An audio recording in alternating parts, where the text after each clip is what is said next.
JRPGs. Keep them or leave them. Now you still keep up with the animes. Yeah, I still enjoy anime. I have become very jaded and fickle at my older age. Right. As we often do. We don't like kids playing in our lawn. You know. A lot of it depends on the different games and stuff like that. Unfortunately, you know, it kind of falls into there with anime. If they're doing something original and interesting, but still kind of sticking to the base genre, it can be fun and interesting to try. Right. But then you have the people who've just been putting out the same formulated crap over and over and over again. Final Fantasy? Final Fantasy. I'm going to be honest here, there hasn't been a good Final Fantasy since Final Fantasy 9. And see, I lost interest after 7. I played 7. I liked 7. You know what? Interesting enough, after 7 there was no more transvestite missions. I know, that's a shame. Yeah, I know. No more cross-dressing. That is a shame. I miss that. I do miss that. But then again, this guy and I, we have a long history of transgender characters in video games. I don't know, Which a lot of you are probably wondering, why on earth would we do that? There's one very simple answer. Why haven't you done it? That's true. Why have you not done it? I'll tell you what. Next time you get a game where they let you do it and everything, especially where you can jump into other people's games, one of the greatest games to play is to make a character like that, jump into somebody else's game, and just hit a timer and see how long it takes before you get booted. It's a lot of fun. A lot of fun. Fable 3 is a lot more interesting if you're a dude wearing a dress. Just saying it. Yeah. Saints Row 2.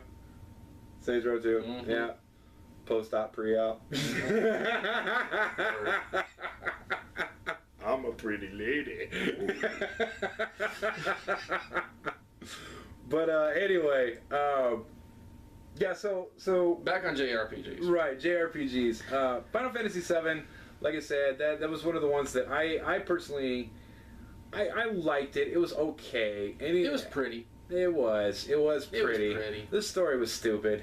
It always was. You know, even since the original. And, you know, I have the original. Yeah, there's the original right there. Ooh. No, Final Fantasy 9. I enjoyed Final Fantasy 7. I hated Final Fantasy 8. Oh, biggest waste of time. Biggest waste of, what, 20 hours?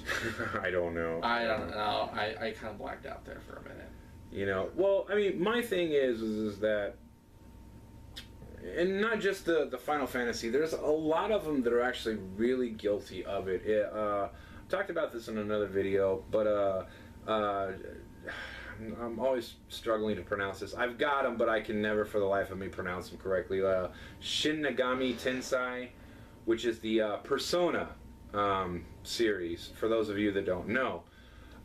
They're okay. The storylines are interesting in them, but it's a lot of freaking grinding. Just grind, fight the same crap over and over and over again in the same areas before you're finally the level that you need to be. You know, and I feel that the JRPGs, a lot of them, unfortunately, have fallen into the same premise where it's just grind or ridiculous storyline. I don't know if it's just a cultural thing. They don't translate well. I don't know if the Japanese people are sitting there scratching their heads going, WTF. There's actually probably a simpler explanation. Money. It comes down to it. One game, we've seen this 100 times before. Well put. It just comes down to this, people, and it's you'll see this in a lot of things.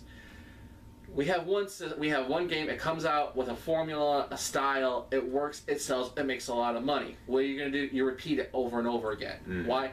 Just to bring. It's a sure thing. We have seen. You can probably just look at other videos on YouTube about this. Games that try and push the envelope, try to be innovative, try to create something new, don't always do well.